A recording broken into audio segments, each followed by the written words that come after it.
Hello, doctors. Today we are going to learn an important lesson from a bottle and the water inside it. So, what I mean by that? We are going to learn about sterilization and disinfection. We can't drink dirty water, right?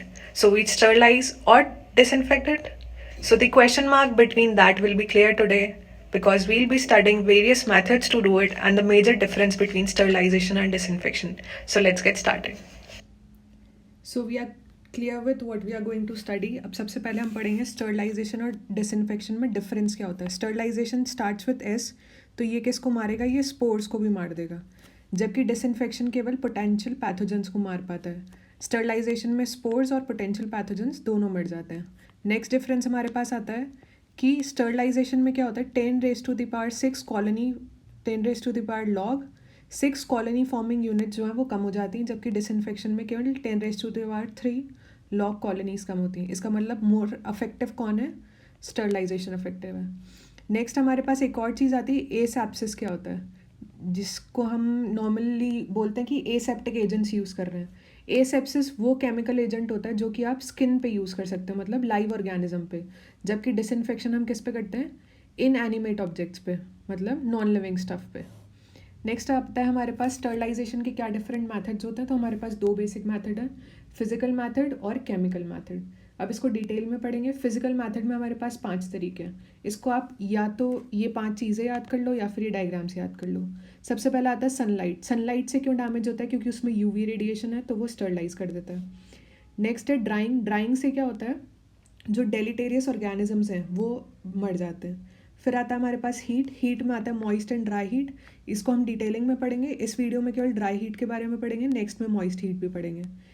Fourth हमारे पास आता है हम radiation से use करते हैं, उससे भी डेलीटेरियस effect आता है माइक्रो ऑर्गेनिजम्स पे. और फिफ्थ है हमारे पास फिल्ट्रेशन यूज़ करेंगे. नेक्स्ट हम स्टार्ट करेंगे ड्राई हीट पे. ड्राई हीट में आपको क्या याद रखना है? Dry top. ड्राई टॉप क्यों बोला मैंने? टॉप में क्या आएगा, इसमें टॉक्सिक इफेक्ट होता है क्योंकि इलेक्ट्रोलाइट्स फॉर्म होते हैं. ओ से आता है ऑक्सीडेटिव डैमेज, और पी से आगे क्या आएगा ये हम पढ़ेंगे. इसमें मैंने अपनी नोट्स की पिक्चर क्यों शेयर करी है, ताकि आपको पता चल जाए कि आपको कैसे कंसाइज नोट्स बनाने हैं. तो ड्राई टॉप में क्या आएगा? टी से toxic effect due to electrolytes, oxidative damage और प्रोटीन डीनेचुरेशन. पी मैंने पहले क्यों नहीं बोला? क्योंकि प्रोटीन डीनेचुरेशन जो है वो मॉइस्ट हीट में भी होता है. मॉइस्ट हीट कैसे किल करती है? प्रोटीन डीनेचुरेशन और कोएगुलेशन से, जबकि ड्राई हीट में तीनों चीज़ें होती हैं टॉप. ड्राई हीट में क्या 4 तरीके आते हैं हमारे पास? आता है रेड हीट, फ्लेमिंग, इंसिनरेशन और hot air oven. Red heat में क्या होता है, आप बिल्कुल रेड हीट में अपने इंस्ट्रूमेंट को प्लेस कर दोगे, जैसे निडल्स, इनॉक्यूलेटिंग वायर्स हो गई, फोर्सेप्स हो गई, ये ऐसे स्टरलाइज करते हैं. इन ऑल हम मेटालिक ऑब्जेक्ट्स को स्टरलाइज करने के लिए क्या यूज़ करते हैं? Red heat. नेक्स्ट ऑप्शन हमारे पास आता है फ्लेमिंग. फ्लेमिंग में क्या होगा, हम ऑब्जेक्ट को प्लेस करेंगे फिर हटाएंगे, फिर प्लेस करेंगे फिर हटाएंगे, जैसे हम ग्लास स्लाइड्स को स्टरलाइज करते थे पैथोलॉजी लैब्स में. उसके अलावा कल्चर ट्यूब्स को भी ऐसे ही स्टरलाइज करते हैं. Next comes the incineration. Incineration word को अच्छे से याद करना, क्योंकि आगे मॉइस्ट हीट में इंस्पिसेशन भी आएगा, जबकि इंसिनरेशन किस में आता है? ड्राई हीट में. इंसिनरेशन एक कॉमन मैथड जो जबकि हॉस्पिटल्स में भी यूज़ होता है. इसको हम किस चीज़ में यूज़ करते हैं? जितने भी पैथोलॉजिकल मटेरियल्स होते हैं या बीडिंग्स होती हैं. बीडिंग्स का मतलब क्या होता है? जैसे आपने किसी पेशेंट को रैप करा, ठीक है, अब वो जो गंदा गॉज है उसको आप कैसे स्टरलाइज करोगे? इंसिनरेशन के थ्रू. फोर्थ हमारे पास आता है hot air oven. Hot air oven में आपको एक तो ये चीज़ याद रखनी है कि इसका होल्डिंग टाइम कितना कितना होता है. तो 160 degree for 2 hours, 170 for 1 hour and 180 for half an our. ऐसा हम टाइम क्यों डिक्रीज़ करते जा रहे हैं? क्योंकि जैसे हम टेम्परेचर बढ़ाते जाएंगे तो उसका इफेक्ट कंपैरेटिवली ज़्यादा होगा, तो जो टाइम है उसको हाफ कर देंगे. तो for every 10 degree rise in temperature हम होल्डिंग टाइम को हाफ करते जाएंगे. नेक्स्ट आता है हॉट एयर ओवन का स्ट्रक्चर कैसा होता है. तो ये बेसिकली क्या है, एक ऐसा बॉक्स जैसा स्ट्रक्चर है जिसमें उसका डोर होगा, अंदर की तरफ उसमें शेल्फ होंगी, एक थर्मोस्टैट होगा और टाइमर होगा. टाइमर से हम टाइम रेगुलेट कर सकते हैं, 2 hour, 1 hour and half an our.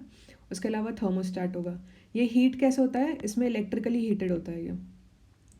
Hot air oven में हम स्टरलाइज किसको करते हैं? तो इसमें हमें 2 चीज़ें याद रखनी है, वो हम आगे पढ़ेंगे कि ग्लासवेयर्स को करेंगे कि नहीं करेंगे, रबर ट्यूब्स को करेंगे कि नहीं करेंगे. बेसिक हम किस किस को करते हैं? सिरिंजेस को, टेस्ट ट्यूब को, पेट्री डिशेस को, सीजर्स को और स्कैल्पेल को.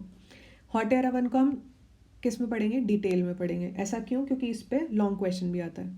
हॉट एयर ओवन में आपको क्या क्या याद रखना है?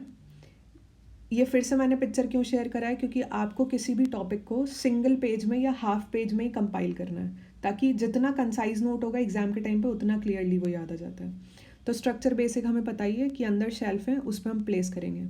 उसके अलावा हमें प्रिकॉशंस क्या लेने हैं इसको यूज़ करते समय, तो फ़ैन को हमेशा ऑन रखना है, ताकि एयर जो है, जितनी भी हॉट एयर है वो डिस्ट्रीब्यूट हो जाए ढंग से। सेकेंड आता है, कभी भी इसको ओवरलोड नहीं करना है, ऐसा नहीं करना है मल्टीपल ऑब्जेक्ट्स प्लेस कर दिए। थर्ड है कि एकदम से जैसे आपने हाफ एन आवर की, 1 आवर की या 2 आवर की साइकिल रखी और फिर एकदम से इस गेट को खोल दिया, ऐसा नहीं करना है। 2 घंटे के लिए रुकना है, उसको बाद खोलना है। अगर आपने एकदम से खोल दिया तब क्या होगा, टेम्परेचर डिफरेंस बहुत ज़्यादा होगा और आपका ग्लासवेयर क्रैक हो जाएगा। इस पॉइंट से आपको क्लियर हो गया कि हम किसे स्टरलाइज करते हैं। ग्लासवेयर्स को स्टरलाइज करने के लिए हॉट एयर ओवन यूज़ करते हैं, जबकि रबर के लिए नहीं यूज़ करते हैं। आगे हम आते हैं, ड्राई मटेरियल्स रखना है आपको, किसी भी वेट मटेरियल को नहीं रखना है इसमें। उसके अलावा जितने भी ग्लासवेयर्स हैं, पेट्री डिशेस या पिपेट्स हैं, उनको डायरेक्टली प्लेस नहीं करते हैं। उन्हें हम क्या करते हैं, पहले पेपर में रैप करते हैं और फिर इसमें प्लेस करते हैं। 6th पॉइंट आता है, रबर और इन्फ्लेम मटेरियल को यूज़ नहीं करेंगे। तो फिर अब यूज़ किस किस में करेंगे, बेसिक तो हमने पढ़ी लिया, ग्लासवेयर्स में यूज़ करेंगे, सर्जिकल इंस्ट्रूमेंट्स के लिए करेंगे, और जितने भी केमिकल्स होते हैं जैसे पैराफिन हो गया, फैट्स हो गया, इनको स्टरलाइज करने के लिए करेंगे। फिर हम इसके डिसएडवांटेजेस क्या हैं, तो रबर ट्यूबिंग में या इन्फ्लेमेबल मटेरियल्स में यूज़ नहीं कर सकते हैं। इसका पेनिट्रेशन कैसा होता है, स्लो होता है, तभी हमें इतना इतना ज़्यादा टाइम लग रहा है, 1 घंटा, आधा घंटा, 2 घंटा। ये क्यों लग रहा है, क्योंकि इसका पेनिट्रेशन स्लो है।